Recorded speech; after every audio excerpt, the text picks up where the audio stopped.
ये वालिद मोहतरम कसीदा गौसिया के आमिर थे, इनका नाम था हाजी अब्दुल रहमान।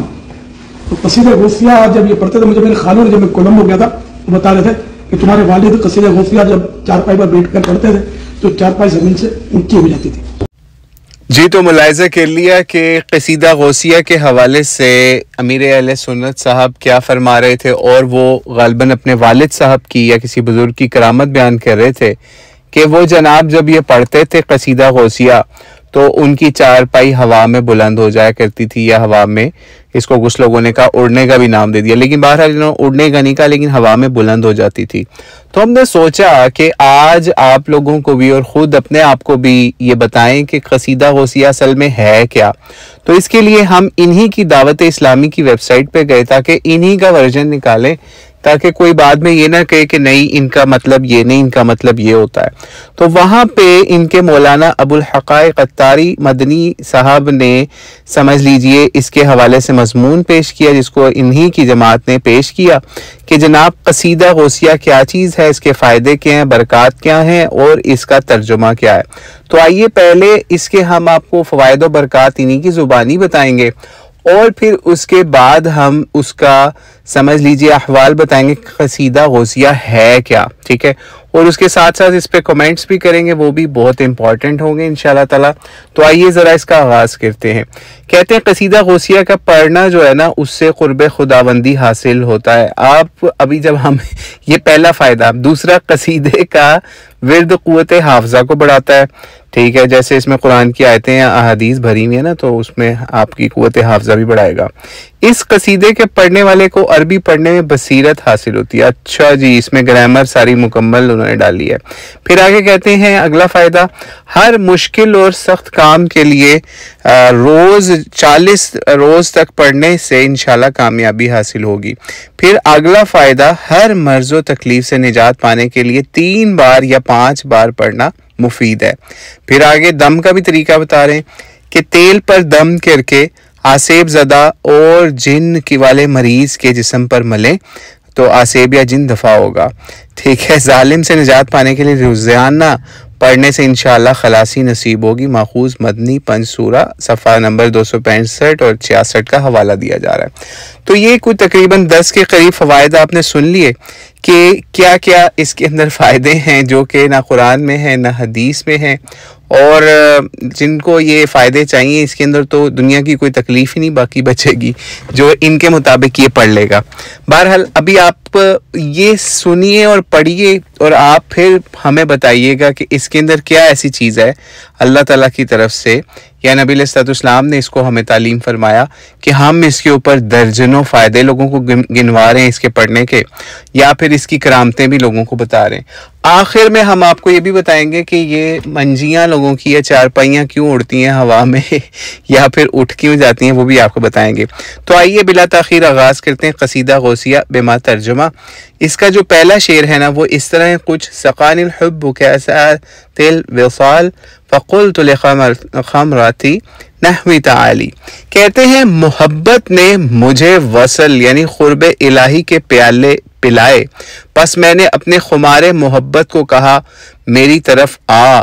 ये पहला शेर था, ठीक है। आगे चले, आगे दूसरा शेर का तर्जुमा इन्होंने लिखा कि प्यालों में भरा हुआ जामे मोहब्बत मेरी तरफ दौड़ता हुआ आया, तो मैं अपने अहबाब की मजलिस में जामे मोहब्बत के खुमार से मस्त हो गया। अच्छा जी, अभी तो मस्ती चढ़ रही है। आगे चलते हैं, दो शेर हो गए हैं अभी, तो पता नहीं चला इसमें कोई कुरान हदीस नहीं नजर आई अभी तक तो। फिर आगे कहते हैं शेख अब्दुल कादिर जिलानी रहमहुल्लाह से जो कसीदा मंसूबा है वो कहते हैं कि मैंने तमाम अक़ताब यानी औलिया की एक किस्म से कहा कि तुम मेरे हाल के पास आकर ठहर जाओ और दाखिल हो जाओ क्योंकि तुम मेरे रफ़ीक यानी साथी हो। फिर अगला शेर है, हिम्मत और मुस्तहकम इरादा करो और जामे मार्फत पियो कि तुम मेरा लश्कर हो, क्योंकि साक़ी कौम सल्लल्लाहु अलैहि वसल्लम ने मेरे लिए जामे मोहब्बत को लबालब भर दिया है, ठीक है। यानी इनको उस वक्त अल्लाह माफ़ करे कोई वही आई थी कि जनाब इनको नबी अलैहिस्सलाम ने कोई इस तरह का जाम दे दिया है। और पीछे भी आप जो दूसरे शेर में भी या तीसरे शेर में भी देखेंगे, ये सारे वलियों को कह रहे हैं कि आप मेरे साथी बन जाओ, ठीक है। तो आगे जो 5वां शेर है उसके अंदर कह रहे हैं कि इश्क हकीकी का नशा मुझ पर तारी होने के बाद तुमने मेरा बचा कुछा जाम पी लिया, लेकिन मेरे बुलंद रुतबे और कुर्ब को ना पा सके, ठीक है। ये भी इनको वही आ गई कि जनाब कोई जितना मर्जी मेरी मोहब्बत में सरशार हो गया ना, यानी इनकी गौसे आजम साहब की रहमतुल्लाह अलैह की मोहब्बत के अंदर, लेकिन फिर भी उनका मकाम जो है ना 6वें शेर के मुताबिक इन सब से बुलंदी रहना है, ठीक है। जो मर्जी आप कर लो, अपने गौसे आजम से ऊपर नहीं जा सकते। ये भी इनको वही आई माजल्ला। 7वें शेर में कहते हैं कि मैं बारगाहे कुर्बे इलाही में यकता और यगाना हूँ, रब करीम ने मुझे बाइख्तियार बनाया है और अजमत और जलाल वाला खुदा मेरे लिए ही काफ़ी है, ठीक है। हस्बे जुल जलाली लिखा इन्होंने 7वें शेर में। यानी इसके अंदर भी इन्होंने इतना बड़ा दावा किया शेख अब्दुल कादिर जिलानी रहमतुल्लाह अलैह के हवाले से, या फिर गौसे आजम जिन्हें कहते हैं कि जनाब मैं जो हूँ ना वो सबसे टॉप के ऊपर हूँ अल्लाह के नज़दीक, ठीक है। यानी कोई उस वक्त का वली या बाद में आने वाले वली के हवाले से इन्होंने रास्ता बंद कर दिया इस हवाले से कि अब इनसे ऊपर कोई नहीं हो सकता। क्योंकि देखें आज तक कसीदा गौसिया चल रहा है ना, तो कोई बंदा किसी बरेलवी में हिम्मत है तो वो कह के दिखाए कि कोई इबादत और रियाजत के अंदर या फिर सूफिया के दर्जात में इतना बुलंद भी हो सकता है कि वो गौसे आजम के मर्तबे से भी ऊपर जा सकता है। ऐसा कोई कह सकता है? कोई भी नहीं कह सकता, ठीक है। अगला 9वां जो सा है ना, समझ लीजिए 8वां शेर जो है उसके अंदर कहते हैं अनल बाज़ियू, यानी मैं सफ़ेद बाज हूँ, हर वली पर गालिब हूँ, जैसे सफ़ेद बाज दीगर परिंदों पर गालिब होता है। बताओ तो कौन है जिसको मुझ जैसा मर्तबा अता किया गया है। यहाँ पे भी वो अपनी सेल्फ प्रेज कर रहे हैं, लेकिन इस्लाम आपको पता है कि अपनी सेल्फ प्रेज के बारे में क्या कहता है, वो हमें बताने की ज़रूरत नहीं है। शायद आप लोगों को पता हो कि कोई अगर अपने आप को इस तरह बढ़ा चढ़ा के पेश करे तो क्या होगा। इससे लगता यही है कि अगर हम शेख अब्दुल कादिर जिलानी रहमतुल्लाह को या गौसे आजम साहब को कोई बड़ा पीराने पीर माने तो वो अपनी तारीफ़ें कैसे ऐसे कर सकते हैं, जो कि शरीयत के ख़िलाफ़ जा रहा है मामला। फिर अगला 9वां शेर है कि रहमान ने वो मुझे खिलत यानी लिबास करामत पहनाया जिस पर अज़म और इरादा मुस्तहकम के बेल बूटे थे और तमाम कमालात के ताज मेरे सर पर रखे, ठीक है। अब ये भी सोच लीजिए कि नबी इस्लाम के सर पे नहीं वो ताज, वो इनके सर पे ही ताज रहेंगे हमेशा के लिए, ठीक है। यानी अगर मिसाल के तौर पे ये बहुत अपने आप को गिरा के इस बात को पेश करते और नबी इस्लाम को बढ़ा चढ़ा के पेश करते, तो वो ये कहते कि नबी इस्लाम के वसीले से जो भी होगा हम उनके वसीले से अल्लाह ताला तक पहुंचेंगे, और इस तरह के मामला जैसे बरेलवी या फिर सूफिया का होता है मामला। लेकिन उन्होंने सारी चीज़ें जो है ना उनको अल्लाह से डायरेक्ट कर लिया है, यानी कि रहमान ने यानी अल्लाह ने मुझे वो लिबास पहनाया करामत वाला जिसके ऊपर सारे कमालात के जो ताज है ना वो मेरे सर पे रखे हुए हैं। यही वजह है कि ये जो चीज़ें इसीलिए बरेलवी जब बयान करते हैं ना, तो हमने यकीन जानिए हमने खुद बरेलवियों की मस्जिदों में नमाजें जुम्मे और उनकी महफिलें अटेंड की हुई हैं, लेकिन उसके अंदर नबी अलैहिस्सलाम के समझ लीजिए फ़ज़ाइल से ज़्यादा, उनके मौजज़ात से ज़्यादा जो करामतें हैं ना, चाहे वो मुर्दे जिंदा करने से लेके ना किसी की डूबी हुई बारात या मुर्दा बारात को भी बरामद करने तक, वो हर लिहाज से जो है ना वो करामतें गौसे आजम की ज़्यादा होती हैं। तो वो प्रैक्टिकली भी यानी कसीदा गौसिया जो है लोगों के अंदर इस वक्त राइज है, ठीक है। आगे समझ लीजिए 10वें नंबर के ऊपर बहुत बड़ा दावा आ रहा है इनके हवाले से।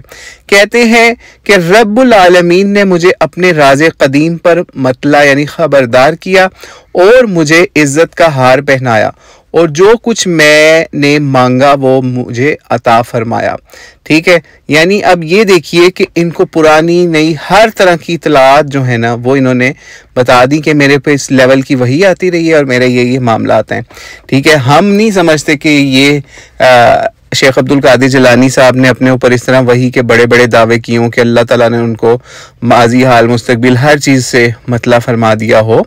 या तो आप खुद सोचिए कि अगर ये है ऐसा मामला तो फिर कितना ख़तरनाक मामला होगा। लेकिन इन्होंने अगर ऐसा किया होता तो उस ज़माने के लोग ही इनके ऊपर कुफर का फतवा लगा देते, या फिर इनको कहते कि आप तो दायरा इस्लाम से खारिज हैं, क्योंकि अब तो अल्लाह ताला की तरफ से उस तरीके से वही नहीं आ सकती जिसका आप इस हवाले से ये मामला जो आप कह रहे हैं। तो इसलिए हमें यही लगता है कि ये कसीदा गौसिया उनका नहीं हो सकता, क्योंकि नहीं तो उस वक्त के ज़माने के उलमा, चाहे बरेलवी होते, चाहे बरेलवी टाइप होते या हनफी होते, वो कभी भी इनको माफ़ ना करते। अगला 11वें शेर के ऊपर चलते हैं। आगे कहते हैं वल्लाही, यानी मालिक कायनात अज़्ज़ व जल ने मुझे तमाम अक़ताब पर हाकिम बनाया, यानी ये गालबन कुतब की जमा होगी, गालबन हमें नहीं पता, कमेंट्स में आप बता सकते हैं। मुझे तमाम अक़ताब पर हाकिम बनाया, बस मेरा हुक्म हर हाल में जारी और नाफिज है। ठीक है, यानी यहाँ पे भी बहुत बड़ा दावा कर रहे हैं हर लिहाज से, और अल्लाह की तरफ से ही इस चीज़ को मंसूब कर रहे हैं कि अल्लाह ने उनको ये हुक्म दिया है और उनका ही हुक्म जो है वो हर जगह नाफिज होगा। फिर आगे कहते हैं अगर मैं अपना राज, 12वें शेर के अंदर, अगर मैं अपना राज दरियाओं पर डाल दूं तो सारे दरियाओं का पानी ज़मीन में जज़ब हो जाए और उनका नामो निशान तक बाकी ना रहे। यानी इस लेवल पे इन्होंने अल्लाह के साथ राज़ो न्याज को जोड़ के बताया कि अगर मैं अपने राज़ों को या जो जो चीज़ें मुझे मालूम है ना, वो मैं अगर पहाड़ों पे डाल दूं तो रेज़ा रेज़ा हो जाए। अब ये दावा जो है ना, ये कोई नबी नहीं कर सकता, ये सिर्फ अल्लाह ताला की ज़ात ने ये दावा किया हुआ है। ठीक है, कि किस तरीके से अगर अल्लाह ताला अपना कलाम जो है वो पहाड़ों पे नाजिल फरमाते तो वो अल्लाह की खशियत से रेज़ा रेज़ा हो जाते। तो ये दावा क्या आप खुद सोच सकते हैं कि कोई अल्लाह का वली कर सकता है इतना बड़ा दावा। फिर अगला 14वें नंबर पे चलते हैं। ये आगे अपना एक और इसी दावे को मजीद बढ़ाते हैं। कैसे कि अगर मैं अपना राज आग पर डाल दूं तो वो मेरे राज से बुझकर बिल्कुल सर्द हो जाए, उसका नामो निशान भी बाकी ना रहे। ठीक है, ब्रैकेट में लिखा हुआ। तो ये भी एक बहुत बड़ा दावा, आग से भी ऊपर इनका राज चला गया। फिर 15वें नंबर पे कहते हैं अगर मैं अपने राज को मुर्दे पे डाल दूं तो वो फौरन अल्लाह ताला की कुदरत से खड़ा हो जाए। शुक्र है यहाँ पे अल्लाह की कुदरत का इन्होंने इज़हार किया। लेकिन फिर भी आप ये देखिए कि यहाँ पे भी मुर्दे को जिंदा करने के हवाले से भी अपने मुकाम को किस तरीके से, किस लेवल पे ये लेके आए। 16वें नंबर पे कहते हैं वमा मिन्हा शुहूरुन, ठीक है, कि महीने और ज़माने जो गुजरते और ख़त्म होते हैं मगर बिला शक व शुबा वो मेरे पास हाजिर होते हैं। अल्लाह की पनाह है, इतना बड़ा कोई कौन दावा कर सकता है भाई। बहरहाल ये दावा अगर उन्होंने किया तो अल्लाह ताला उनको सख्त पकड़े, लेकिन उनसे हमें यही लगता है कि ये उनका दावा नहीं है, क्योंकि उनको तो अपने दौर का एक बहुत बड़ा आलिम भी, पीर भी और हर लिहाज से पिराने पीर समझा जाता था। तो वो कैसे इतना बड़ा दावा कर सकते हैं जो दावा सिर्फ अल्लाह को सूट करता है कि जो महीने और ज़माने जो गुजरते और ख़त्म होते हैं मगर बिला शक व शुबा वो मेरे पास हाजिर होते हैं। यानी इतना बड़ा दावा कर देना ज़मानों के हिसाब से, तो आप खुद सोचिए फिर बरेलवी बेचारे क्या करें। ठीक है, वो तो शेख अब्दुल कादिर जिलानी से ही डूबी हुई कश्तियों को पार लगाने की दुआएं करेंगे ना, या फिर माफिया भी, या फिर उनसे ही उनकी कुर्बानियां भी शुरू हो गई हैं और सारे मामला जो, या हर महीने 11वीं भी, तो वो बेचारे फंसे हुए इस तरह के कसीदों की वजह से। फिर आगे चलते हैं 17 नंबर शेर के ऊपर। कहते हैं और मुझको मौजूद और आने वाले वाक़यात की खबर और इतला देते हैं ए मुनकिर करामात झगड़े से बाज आ। यानी यहाँ पे भी वही दावा कि किस तरीके से मुझको मौजूद और आने वाले वाक़यात की, यानी हाजिर मौजूद जो है उसके अलावा जो आने वाले हैं, ठीक है, उस सब का इल्म जो है ना वो अल्लाह ताला की तरफ से इनको स्पेशल मिलता है। तो ये भी बहुत बड़ा जुल्म है। फिर आगे अपने मुरीदों के कहते हैं मुरीदी के ए मेरे मुरीद इश्क इलाही से सरशार हो और खुश रह और शरीयत की हुदूद में रहते हुए बोलता रहे। ये शरीयत की हुदूद में रहते हुए जो है ना वो ब्रैकेट में डाला गया, क्योंकि उनको पता है कि ये पीछे तो शरीयत की धज्जियां उड़ी हैं दावों के अंदर। आगे कहते हैं कि बोलता रहे और जो तेरा दिल चाहे कर क्योंकि मेरा नाम बुजुर्ग है। यानी अपने आप को भी यहाँ पे खुद बुजुर्ग शो किया जा रहा है 18वें शेर के तर्जुमे में। 19वें शेर में भी मुरीदी कहते हैं कि अपने मुरीद को कहते हैं ए मेरे मुरीद अल्लाह के सिवा किसी से मत डर, अल्लाह रब्बुल इज़्ज़त मेरा परवरदिगार है, उसी ने मुझे ये वो बुलंदी अता फरमाई है जिससे मैंने अपनी मतलूबा आरजुओं को पा लिया है। ठीक है, ये आरजुएं थी इनकी जो ऊपर सारे दावे थे। बहरहाल ये भी शुक्र है अल्लाह ताला को, तो भी इन्होंने यहाँ पे इस शेर में सरपास नहीं किया, बल्कि क्रेडिट अल्लाह को ही दे रहे हैं कि अल्लाह ने मुझे ये सारी बरकतें, इज्जतें और मकाम अता फरमाया। आगे 20वें शेर पे चलते हैं। कहते हैं तबूली, ठीक है, आसमान और जमीन में मेरे नाम के डंके बजाए जाते हैं और नेक बख्ती के कासिद मेरे लिए जाहिर हो रहे हैं। ये भी बहुत बड़ा दावा है। आगे 22वें शेर पे चलते हैं। अल्लाह ताला के तमाम शहर उसकी अता से मेरा मुल्क है, जो मेरे हुक्म के ताबे हैं, और मेरा वक्त मेरे दिल से पहले ही साफ था, यानी मेरी रूहानी हालत मेरे जिस्म के पैदा होने से पहले ही पाकीज़ा थी। इसको ये समझाया गया इनकी तरफ से शेर का मतलब। तो बहरहाल ये भी बहुत बड़ा दावा है कि सारा, यानी जो कि समझ लें 20वें और 21वें शेर में आ रहा है कि 21वें शेर में कि अल्लाह ने तमाम शहर जो है ना वो इनके हुक्म के ताबे किए हुए हैं। ऐसा दावा तो कभी नबी अलैहिस्सलाम ने भी नहीं किया, और ना ही अल्लाह ताला की तरफ से ये वाला दावा किसी इंसान के लिए कभी दिया गया। फिर 22वें में कहते हैं, 22वें शेर में, मैंने खुदा अज़्ज़ा व जल्ला के तमाम शहरों की तरफ देखा तो वो सब मिलकर राई के दाने के बराबर थे। पीछे 21वें शेर में दावा किया सारे मेरे हुक्म के ताबे हैं। अब जाहिर बात है ये सारे शहर, मुल्क, दुनिया इनके हुक्म के ताबे थी, तो उसको फिर राई का दाना भी तो साबित करना था ना। तो अगले शेर में 22वें में फिर ये साबित किया कि ये सारे शहर जो है ना ये राई के दाने के बराबर है मेरे सामने। अल्लाह अल्लाह, कितने बड़े बड़े दावे हैं, और अल्लाह की पनाह है ये ऐसे दावे तो अल्लाह ताला कर सकता है, अल्लाह के अलावा कोई इंसान नहीं कर सकता। 23वें शेर में कहते हैं, दरस्तुल इल्म, कि मैं ज़ाहिर बात नहीं इल्म पढ़ते पढ़ते कुतुब बन गया, और मैंने मुखलिस दोस्तों के आका और मौला की मदद से सादत को पा लिया। ठीक है, यहाँ पे अपने कुतुब होने का भी दावा कर दिया, और फिर उसके बाद जो है मुखलिस दोस्तों के हवाले से भी इन्होंने कुछ बयान किया, यानी औलिया के हवाले से। फिर आगे 24वें शेर के अंदर आपको मजीद यहाँ पे चीज़ क्लियर होगी। कहते हैं, औलिया अल्लाह के ग्रोह में मेरी मिसल कौन है। फिर वही दावा कि मैं सबसे ऊपर हूँ औलिया में, और इल्म और तदबीर करने में मेरी बराबरी कौन कर सकता है। वमन फिल इल्मी वल तसरीफी हाली, यानी फिर अपने ऊपर अपने आप को बहुत प्रेस करके दिखाया इन्होंने। बहरहाल हम तो इनको उनका कलाम नहीं समझते, लेकिन बहरहाल ये कसीदा गौसिया उन्हीं के नाम से मंसूब है। फिर आगे कहते हैं, हर वली किसी नबी के कदम पर होता है, और मैं नबी करीम सल्लल्लाहु अलैहि वसल्लम के कदम पर हूँ, जो आसमान रिसालत के बदरे कमाल है। ठीक है, अपने आप को भी फिर जो है ना नबी इस्लाम के कदमों के ऊपर पेश किया कि मैं उनकी समझ लें उनकी पैरवी कर रहा हूँ, तो मैं उनका ही फॉलोवर हूँ। भाई नबी इस्लाम के आप अगर कदमों पे होते कि आपने लिखा 26वें शेर में हर वली किसी नबी के कदम पर होता है, तो क्या नबी इस्लाम ने ये करके दिखाया।